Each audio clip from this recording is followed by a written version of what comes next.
Good afternoon to all of you my dear students. आज मैं the principle of maximum social advantage topic की चर्चा करूंगा, जो कि आपके बीए पार्ट 2 ऑनर्स इकोनॉमिक्स के पब्लिक फाइनेंस पेपर में सिलेबस में है। The principle of maximum social advantage एक बड़ा ही इम्पोर्टेंट टॉपिक है, जो कि आपके पब्लिक फाइनेंस का एक आधार तैयार करता है। क्योंकि हमें यहाँ पे ये देखना है कि समाज को अधिकतम लाभ कैसे प्राप्त होता है। सार्वजनिक व्यय जब सरकार करती है तो उस परिस्थितियों में जबकि आप टैक्स के माध्यम से सेक्रीफाइस करते हो और पब्लिक एक्सपेंडिचर के माध्यम से आपको बेनिफिट प्राप्त होता है, तो अधिकतम सामाजिक लाभ कब प्राप्त होगा, किस दशा में प्राप्त होगा, आज हम इसको चैप्टर को देखेंगे। तो आइए देखते हैं।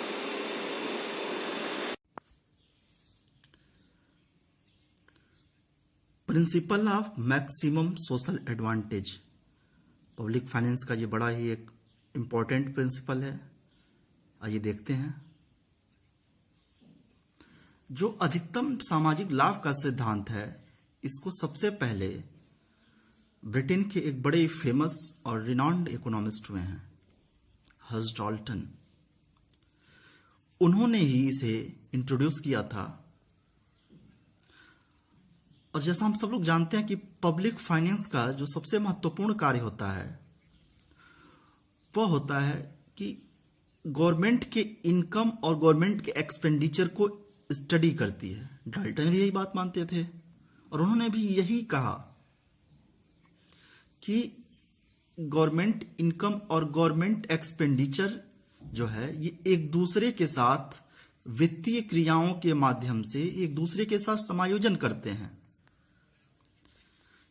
कि जो फाइनेंशियल एक्टिविटीज हैं वो फाइनेंशियल एक्टिविटीज क्या करती हैं, जो इनकम होगा गवर्नमेंट का और जो एक्सपेंडिचर होगा गवर्नमेंट का, उसको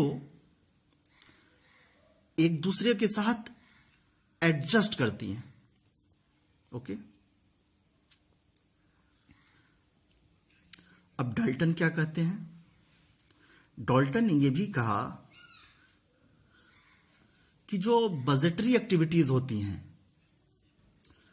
उनका सबसे महत्वपूर्ण कार्य यह है कि वे परचेजिंग पावर को एक व्यक्ति से दूसरे व्यक्ति के हाथों में ट्रांसफर कर दे। ओके, या एक जो बड़ा सेगमेंट है पब्लिक का, जो जनता है, और जो एक गवर्नमेंट है, ओके, ये परचेजिंग पावर को गवर्नमेंट के माध्यम से लोगों के पास और फिर लोगों के पास से गवर्नमेंट के पास ट्रांसफर कर देती है। ओके, जैसे टैक्सेशन गवर्नमेंट के द्वारा किया जाता है, लोगों के ऊपर कर लगाया जाता है। आप जानते हैं कि टैक्स डायरेक्ट भी होता है, इनडायरेक्ट भी होता है। कोई भी व्यक्ति टैक्स से बच नहीं सकता है। तो गवर्नमेंट अपनी फाइनेंशियल एक्टिविटीज के माध्यम से चेंज ला करके टैक्सेशन को बढ़ा दे तो परचेजिंग पावर होगा, वो क्या होगा, टैक्स पेयर के हाथों से निकल करके गवर्नमेंट के हाथों में ट्रांसफर हो जाएगा। ओके, अच्छा, अब गवर्नमेंट को रेवेन्यू हुई है पर्याप्त मात्रा में। अब गवर्नमेंट क्या करती है? पब्लिक एक्सपेंडिचर के माध्यम से जो परचेजिंग पावर है उसको पुनः लोगों के पास ट्रांसफर कर देती है। तो फिर लोगों की क्या होगी? परचेजिंग पावर बढ़ जाएगी। यानी कि जहां टैक्सेशन के माध्यम से परचेजिंग पावर लोगों के हाथों से निकल करके गवर्नमेंट के पास चली जाती है, वहीं पब्लिक एक्सपेंडिचर के माध्यम से गवर्नमेंट के हाथों से निकल करके लोगों के पास ट्रांसफर हो जाती है। इस प्रकार जो फाइनेंशियल एक्टिविटीज हैं उनके माध्यम से सरकार एक सेक्रीफाइस, जिसको आप इकोनॉमिक कंसेप्ट में कहेंगे तो वो डिसयूटिलिटी को जन्म देती है। डिसयूटिलिटी किसे हुआ? यहां एग्जाम्पल के लिए जो टैक्स लगाया गया लोगों के ऊपर, टैक्स लगाने के कारण क्या हुआ? लोगों ने अपनी सुविधाओं का त्याग किया। न सिर्फ सुविधाओं का त्याग किया बल्कि गवर्नमेंट के पास अपनी परचेजिंग पावर को भी ट्रांसफर कर दिया। तो लोगों के पास ट्रांसफर करने से क्या होगा? उनके पास बर्डन आएगा उनके ऊपर, तो यह बर्डन एक डिसयूटिलिटी को जन्म देगा, यानी लोगों को सैक्रिफाइस करना पड़ेगा। अच्छा, अगर इसी को उलट के देखिए, अगर गवर्नमेंट एक्सपेंडिचर करती है तो परचेजिंग पावर लोगों के हाथों में आएगा। तो लोगों के हाथों में अगर परचेजिंग पावर आएगा तो जितना अधिक एक्सपेंडिचर करेगी उतना ही अधिक मात्रा में लोगों के पास परचेजिंग पावर शिफ्ट होगा और उतना ही लोगों को बेनिफिट होगा, और इकोनॉमिक कंसेप्ट में कहेंगे तो उन्हें उतनी ही अधिक मात्रा में यूटिलिटी प्राप्त होगी। अब आप समझ सकते हैं कि फाइनेंशियल एक्टिविटीज कैसे कार्य करती है। अच्छा, अब इस चेंज का परिणाम क्या होगा? जो ये ट्रांसफर हो रहा है गवर्नमेंट से लोगों के पास या लोगों के से गवर्नमेंट के पास, वास्तव में इसका रिजल्ट ये होगा कि यह पूरे पैटर्न को चेंज कर देगा। वह पैटर्न क्या होगा? वह पैटर्न होगा जो प्रोडक्शन हो रहा है, जो कंजम्पशन हो रहा है और डिस्ट्रीब्यूशन हो रहा है। मुख्य रूप से इन तीनों के पैटर्न को ये चेंज कर देगा। ओके, प्रोडक्शन, कंजम्पशन और डिस्ट्रीब्यूशन, इसके पैटर्न को ही फाइनेंशियल एक्टिविटीज के माध्यम से गवर्नमेंट चेंज कर सकती है। और इनको चेंज करने से क्या होगा? आप समझ सकते हैं, जो इनकम होगा और जो वेल्थ होगा वो भी अपने आप क्या हो जाएगा? चेंज हो जाएगा। ओके, यानी कि उत्पादन, उपभोग और वितरण जैसी जो महत्वपूर्ण वित्तीय क्रियाएं हैं वह एक नए डायमेंशन को प्राप्त होंगी। कब? फाइनेंशियल एक्टिविटीज के माध्यम से। अब यहां पर महत्वपूर्ण यह जानना है कि जो पैटर्न में जो चेंज हो रहा है वह सोशली बेनिफिशियल है या नहीं है। अब हम धीरे धीरे उस मेन कॉन्सेप्ट की तरफ बढ़ेंगे, जो प्रिंसिपल की तरफ बढ़ेंगे जो डॉल्टन ने दिया है। जो पैटर्न चेंज होगा ट्रांसफर ऑफ परचेजिंग पावर से, वह बेनिफिशियल है अथवा समाज की दृष्टिकोण से नहीं बेनिफिशियल है। जब हम इसे देखेंगे तो यहीं पे यह सिद्धांत निकल कर आएगा कि अधिकतम सामाजिक लाभ का सिद्धांत कब प्राप्त होगा। ओके, यानी कि मैक्सिमम सोशल एडवांटेज की स्थिति कब आएगी? फाइनेंशियल एक्टिविटीज के फलस्वरूप आप समझ रहे होंगे कि जब मैं इसका जिक्र कर रहा हूं कि फाइनेंशियल एक्टिविटीज, तो इसका मतलब गवर्नमेंट इनकम और गवर्नमेंट एक्सपेंडिचर से है। इसका परिणाम क्या होगा? यदि सामाजिक रूप से लाभ प्राप्त होता है, समाज के लिए बेनिफिशियल होता है, तो आप कह सकते हो कि ये फाइनेंशियल एक्टिविटीज न्यायपूर्ण है। अगर नहीं होता है तो आप उसे न्यायपूर्ण नहीं कह सकते। ओके, अब देखिए, according to Hugh Dalton, the system of public finance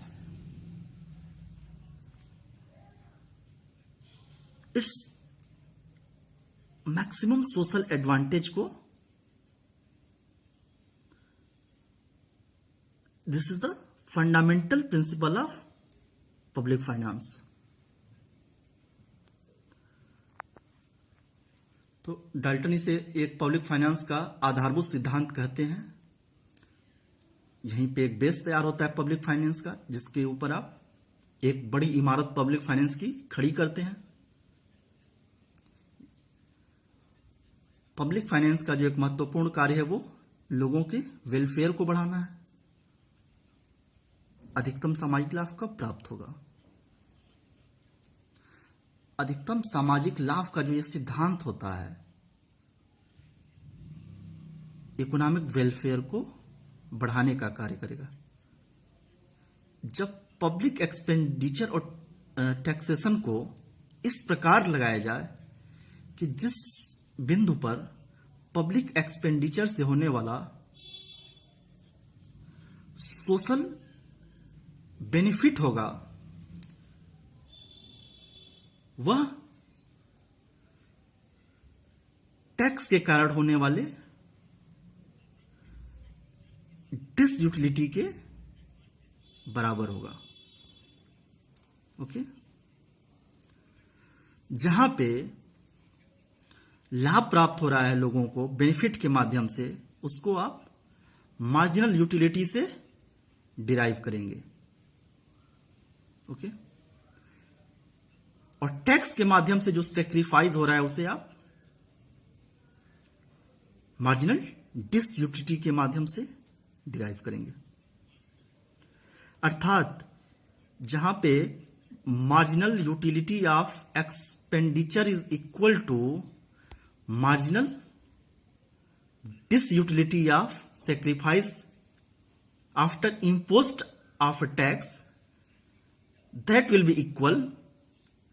At that point there will be a maximum social advantage.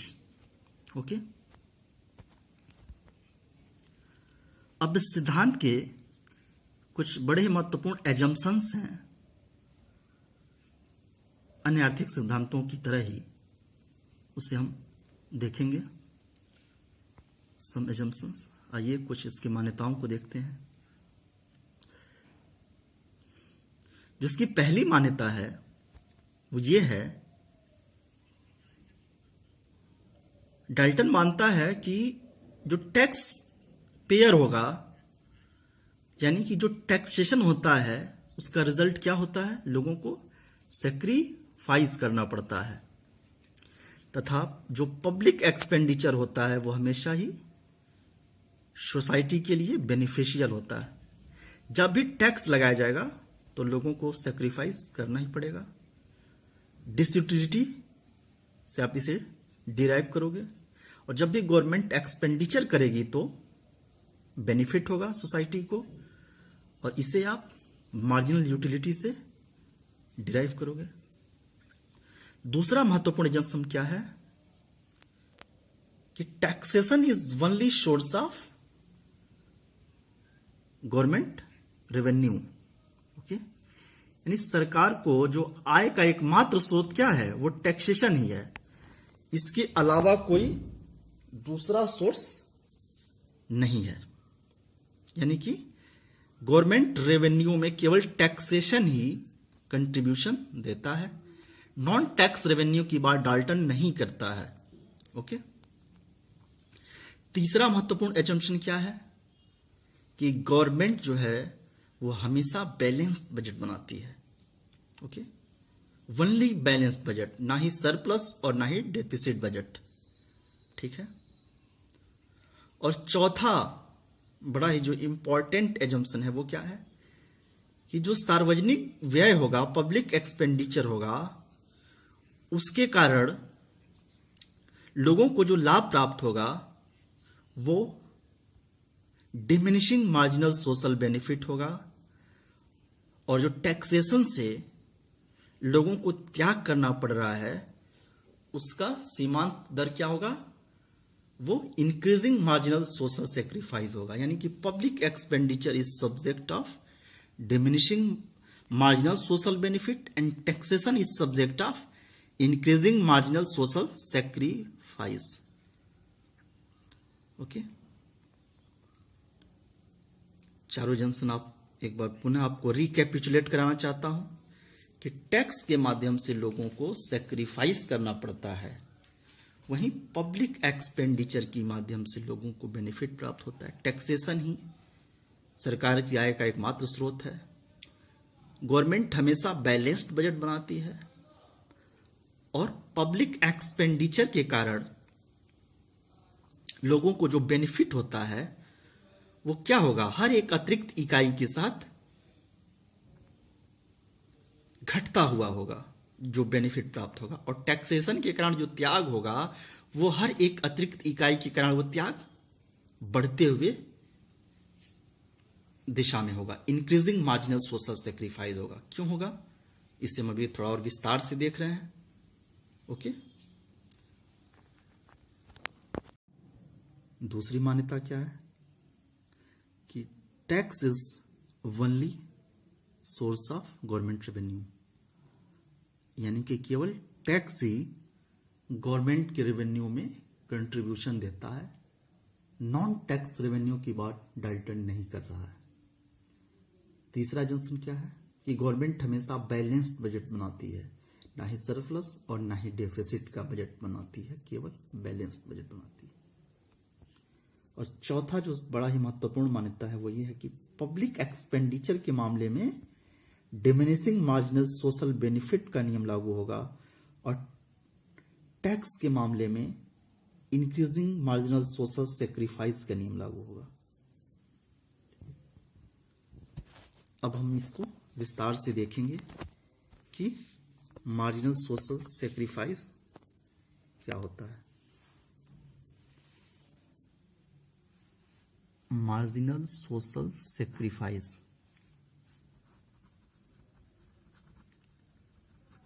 सीमांत सामाजिक त्याग। वास्तव में जो मार्जिनल सोशल सेक्रीफाइस है यह उस अमाउंट को बतलाता है जो कि एक extra unit of tax impose होने पर सोशल सेक्रीफाइस में जो वृद्धि होती है। ठीक, आप जानते हो टैक्स के कारण लोगों को डिसयूटिलिटी होती है, त्याग करना पड़ता है। तो एवरी यूनिट ऑफ टैक्स जो गवर्नमेंट के द्वारा इंपोज किया जाएगा उसके कारण यूटिलिटी में लॉस होगा। डाल्टन कहता है कि जो एडिशनल बर्डन होगा एडिशनल टैक्स के कारण, ठीक है, वह प्रत्येक यूनिट ऑफ टैक्स के साथ बढ़ते हुए दर से होगा। यानी जैसे जैसे हर यूनिट ऑफ टैक्स लगाया जाएगा तो जो बर्डन है लोगों को ऊपर जो त्याग करना पड़ता है वो इंक्रीजिंग होगा, यानी बढ़ती हुई दर से होगा, जिसे इंक्रीजिंग मार्जिनल सोशल सेक्रीफाइस कहा गया है। अच्छा, ऐसा क्यों होता है? अगर आपने बीए पार्ट 1 में माइक्रो इकोनॉमिक्स में आपने पढ़ा होगा डिमिनिशिंग मार्जिनल यूटिलिटी लॉ, घटती हुई सीमांत उपयोगिता का नियम, तो आप आसानी से समझ जाएंगे कि मैं क्या कहना चाहता हूं। देखिए, जब टैक्स लगाया जाएगा तो लोगों के पास जो मनी स्टॉक होगा वो क्या होगा, कम हो जाएगा। ठीक, यानी उन्हें परचेजिंग पावर तो उन्होंने ट्रांसफर कर दिया तो उनके पास अब कम मनी रह गया खर्च करने के लिए।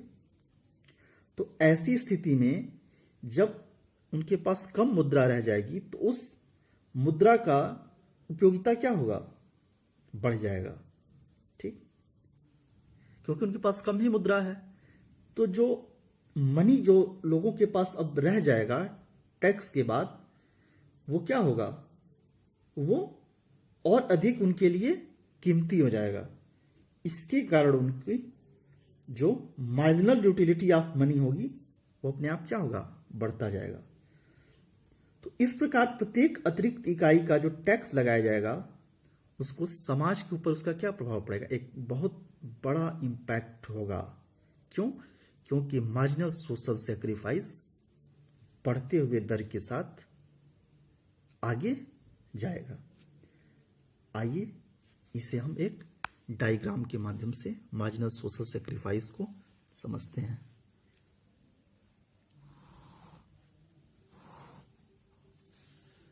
देखिए आपने एक्स एक्सिस पे यूनिट ऑफ टैक्स को दिखा दिया, unit of tax which is imposed by government, ठीक। और वाई एक्सिस पे मार्जिनल सोशल सेक्रीफाइस को दिखाया। तो जो कर्व होगा मार्जिनल सोशल सेक्रीफाइस कर्व क्या होगा, बाएं से दाएं ऊपर की तरफ बढ़ता हुआ होगा। देखिए जैसे जैसे यूनिट ऑफ टैक्स आप लगा रहे हैं, हर यूनिट ऑफ टैक्स के कारण मार्जिनल सोशल सेक्रीफाइस क्या हो रहा है और अधिक तेजी से बढ़ रहा है, ठीक। अब ये जो आपको रेट दिख रहा है वो हर यूनिट ऑफ टैक्स भले ही थोड़ा सा कम ही लग रहा है, सपोज दैट ये, बट इसमें जो वृद्धि होगा वो ज्यादा होगा। सोशल सेक्रीफाइस में जो वृद्धि हो रहा है वो इंक्रीजिंग मार्जिनल सोशल सेक्रीफाइस होने के कारण ज्यादा त्याग करना पड़ेगा, ठीक। तो ये हो गया आपका मार्जिनल सोशल सेक्रीफाइस कर्व, ठीक। आपने देखा कि हर यूनिट ऑफ टैक्स के साथ सोशल सेक्रीफाइस में कैसे वृद्धि होती जा रही है। तो इसके कारण ये क्या होगा, अपवर्ड होगा, लेफ्ट टू राइट, ठीक। अच्छा अब आइए इसके दूसरे पहलू पे आते हैं, मार्जिनल सोशल बेनिफिट। इसको समझने का प्रयास करते हैं कि मार्जिनल सोशल बेनिफिट क्या होता है। सीमांत सामाजिक लाभ, सीमांत सामाजिक लाभ क्या होता है। देखिए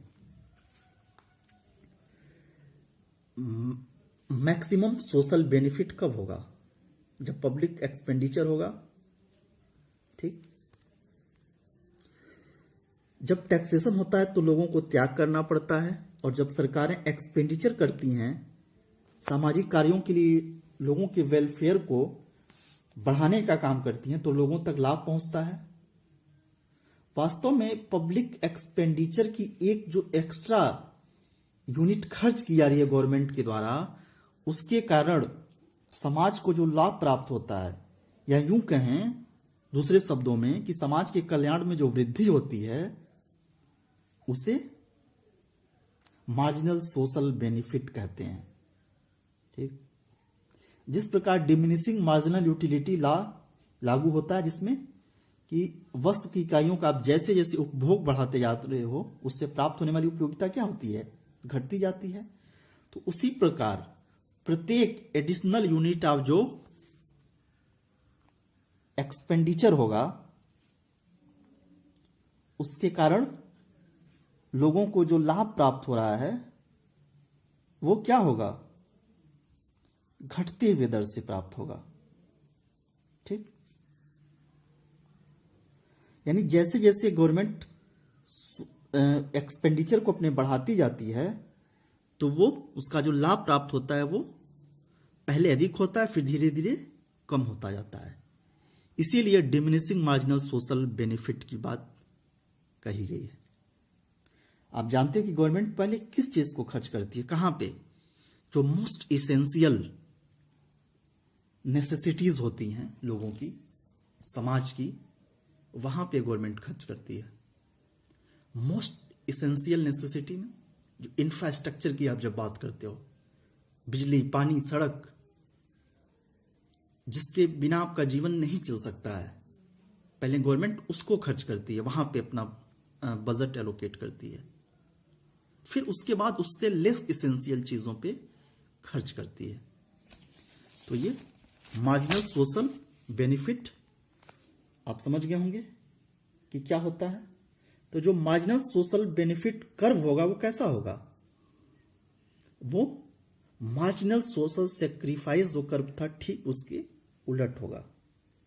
वो अपवर्ड स्लोप था, ये डाउनवर्ड स्लोप होगा। आइए हम इस एक डायग्राम के माध्यम से देखते हैं कि मार्जिनल सोशल बेनिफिट क्या होता है।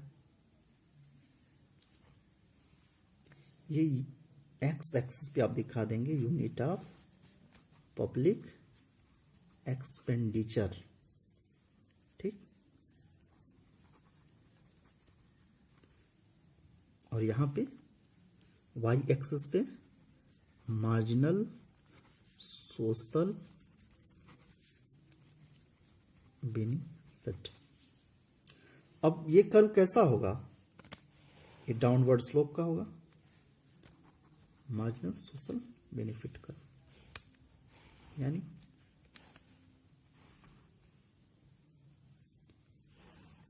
आप देख सकते हो क्या हो रहा है। जैसे जैसे आप पब्लिक एक्सपेंडिचर बढ़ा रहे हो, जो सोशल बेनिफिट होगा वो क्या होगा? बढ़ेगा, लेकिन घटती हुई दर के साथ बढ़ेगा, ठीक। अब आप समझ गए होंगे कि मार्जिनल सोशल सैक्रिफाइस क्या होता है और मार्जिनल सोशल बेनिफिट क्या होता है। अब आते हैं हम अपने इस प्रिंसिपल के सबसे जो इंपॉर्टेंट सेगमेंट है कि principal of maximum social advantage वो किस पॉइंट पर प्राप्त होगा। तो आप देखेंगे कि जो मैक्सिमम सोशल एडवांटेज है उसको डायग्राम के माध्यम से हम देखते हैं, ठीक। यहां पे आप एक्स एक्सिस पे दोनों ही दिखा सकते हैं कि unit of taxation and expenditure, और यहां वाई एक्सिस पे आपने marginal social benefit and marginal social sacrifice दोनों को दिखाया। देखिए आपने अभी देखा कि ये जो कर्व है ये मार्जिनल सोशल बेनिफिट का कर्व है, जिसे आपने अभी भी देखा, और उसके तुरंत पहले हमने चर्चा किया था मार्जिनल सोशल सेक्रीफाइस कर्व का। ये मार्जिनल सोशल सेक्रीफाइस कर्व हो गया आपका, ये मार्जिनल सोशल बेनिफिट। अब डाल्टन कहता है कि जिस पॉइंट पे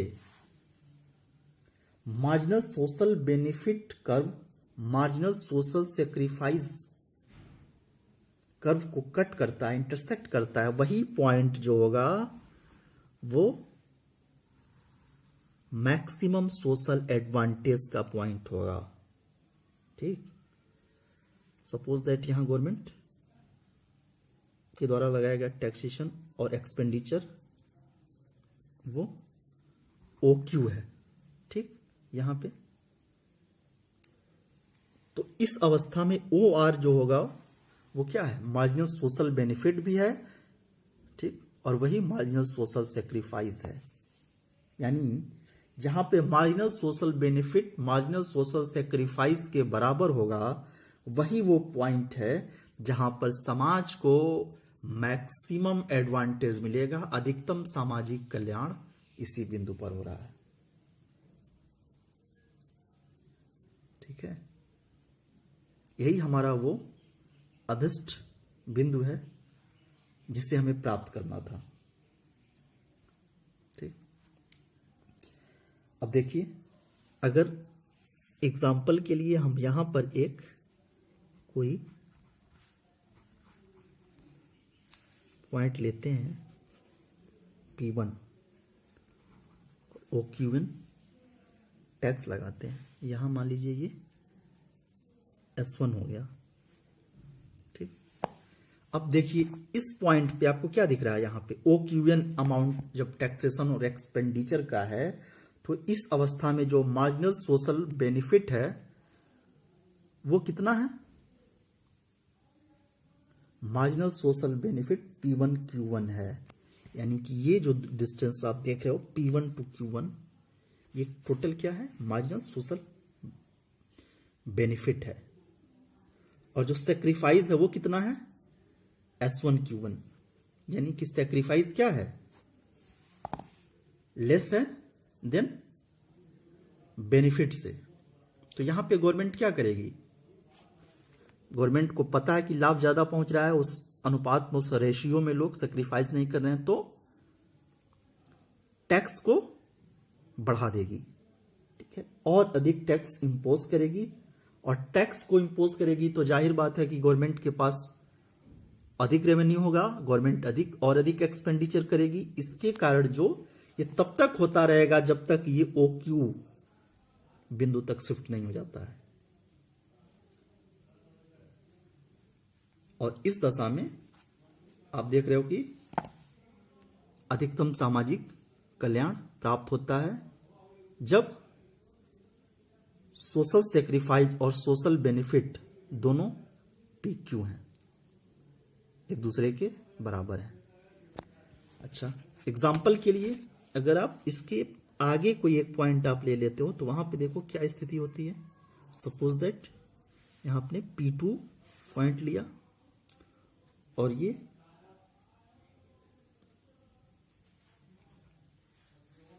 P2 आपने यहां लिया और ये S2 है, क्योंकि ये सेक्रीफाइस कर्व है, ठीक। तो यहां पे क्या हो रहा है,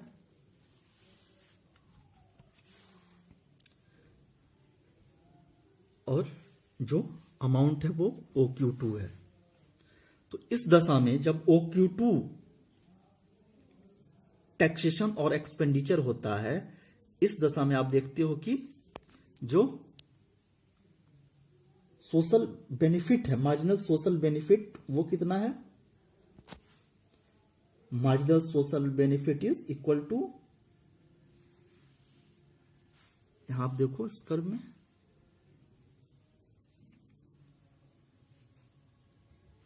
जो बेनिफिट है वो P2 और Q2 के बराबर है। सोशल बेनिफिट कब सेल्स पे आप देखो ये डिस्टेंस वहां पे आप ड्रा करोगे राइट। तो P2 Q2 जो क्या है, मार्जिनल सोशल बेनिफिट है, और जो सैक्रिफाइस है वो कितना है, marginal social sacrifice is S2 Q2, यानी मार्जिनल सोशल सैक्रिफाइस टैक्सेशन के कारण बहुत ज्यादा है, और जो एक्सपेंडिचर के कारण जो एडवांटेज हो रहा है सोसाइटी को वो हो रहा है P2 Q2 के बराबर, ठीक। तो यहां पे क्या है, marginal social sacrifice S2 Q2 is greater than marginal social benefit P2 Q2।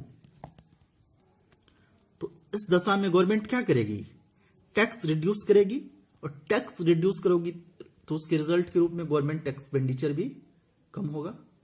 और वो किस बिंदु तक आएगा, जब तक मैक्सिमम सोशल एडवांटेज नहीं हो जाता है, अर्थात जब तक OQ के बराबर खर्च नहीं होगा, जो टैक्स होगा और एक्सपेंडिचर नहीं होगा, तब तक ये टैक्स में गवर्नमेंट कमी करती जाएगी, ठीक।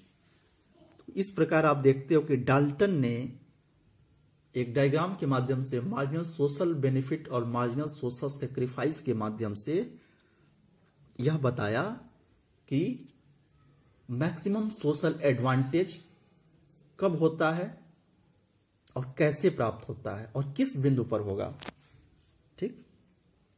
अभी आपने इसका स्टडी किया कि maximum social advantage is obtained at that point where MSS and MSB curve will intersect to each other, ठीक। तो ये OP हो गया आपका,